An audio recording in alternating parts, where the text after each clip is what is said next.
הזו. מה שהם ידעו זה שבשבת בבוקר, כמו שאמרתי, הם באו לבית כנסת, הוציאו אותם מהבית כנסת ולקחו אותם עם טליתו, כן ספרי תורה, לא ספרי תורה, אל איזה יער וירו בהם. זה מה שהם ידעו.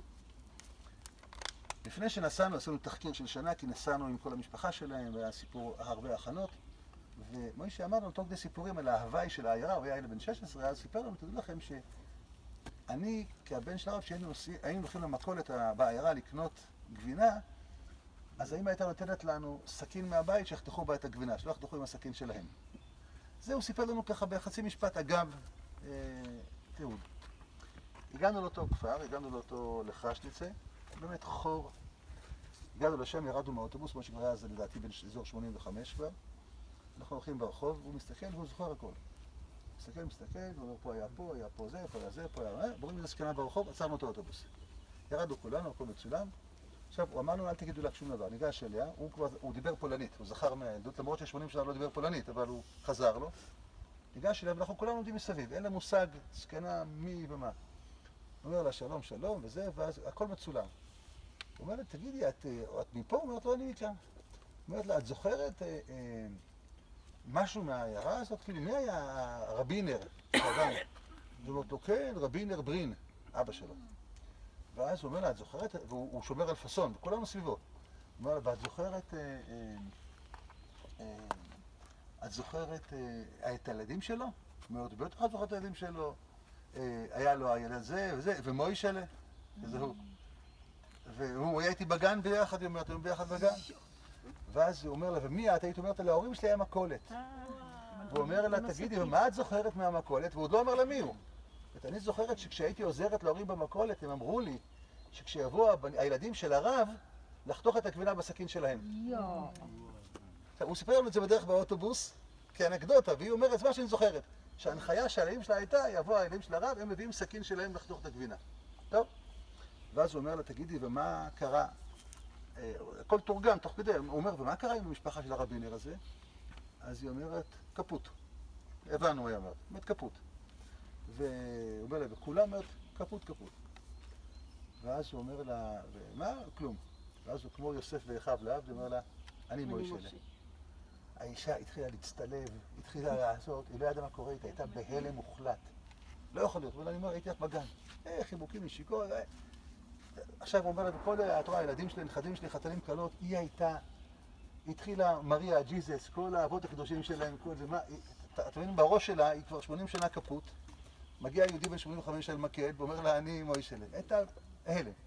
ואז הוא אומר לה, אני רוצה לדעת, מה קרה? את היית פה בשבת ההיא? הוא אומר לו, כן. ומה קרה? אומרת, אתם לא הייתם כבר, כי כבר, הם היו בקרקוב, באו בשבת הבוקר באמצע התפילה והוציאו את אבא שלך, אומרת, הרבינר וכל זה, ואומר לה, ומה, לקחו אותם? לקחו אותם ליער. אומר לה, את יודעת איפה היום? אומרת, בטח שאני יודעת, היא הייתה בת 16. אז הוא אומר, תקחי אותי, אומרת, בואי ניקח אותך, אומר לה, איך את יודעת? אני הלכתי אחריהם פה ילדה, ראיתי שיירה הולכת. אז דילגתי אחריהם, הם לא שמו לב, היא ילדה מקומית, הלכתי לראות. אז הוא אומר, הלכנו אחרי 4 קילומטר. כמו פה, הלכנו לתוך היער מהעיירה, הלכנו אחריה, כל האוטובוס לא יכל להיכנס, אנחנו הולכים אחריה, הולכים ביער, לא כמונו, אנחנו אולי, כמה זה 4 קילומטר? 40 דקות, 45 דקות, שעה, הולכים אחריה, כל המשפחה.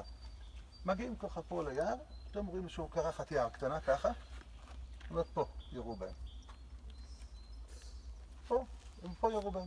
יש שם באמת, יש שם משהו אבן קטנה או שהוא מסבה פולנית קטנה, משהו קטן, פה 62 אנשים של העיירה חרשניצה. הוא אומר פה אבא שלך, עכשיו היינו עם הבן שלו, למוישה יש בן, היום הוא רם בגוש, נשוי לבת של הרב עמיטל, אותו שלמה ברין.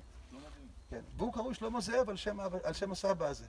היינו אותו ביחד, ואז הוא אמר תהילים, כך הוא אמר, אבא אמר, רב שלמה זאב, אבא שלי, הבאתי לך את שלמה זאב, הבן שלי וגם הוא רב, ממשיך את שלט הרבנות וכדומה, היה מאוד מרגש.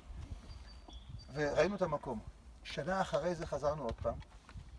הבאנו איתנו, הם הביאו איתנו את כלי עבודה, ניקשנו את השטח מסביב, הרימו שם איזו מצבה קצת יותר רצינית, כאילו קצת סידרנו את המקום, ולמוישה היה בן שנהרג בצבא.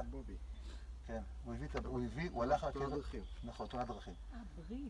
ברין, כן, הוא הלך. חשבתי כל הזמן שאמרת ברין, אז לא הבנתי. ברין. עכשיו הבנתי. ומוישה הלך לקבר שלו ולפני כן הוא הביא עפר מליד הקבר שלו בירושלים, וטמן את זה שם בקבר אחים שם, ובאו חבר'ה וסימנו את המקום, ושלמה עשה סיום מסך. קיצור, היה שם אירוע מרגש, זה השנה אחרי זה שחזרנו, מוישה רק בטובה, וכמה חודשים אחרי זה, או שנה אחרי זה, מי אמרו ישיבת חורב, מי אמרנו שלמד בחורב, אתה למדת. אז מוישה ברין, אני סיפרתי סיפור הזה בארץ, ואז הרב מוטי אלון היה ראש ישיבת חורב.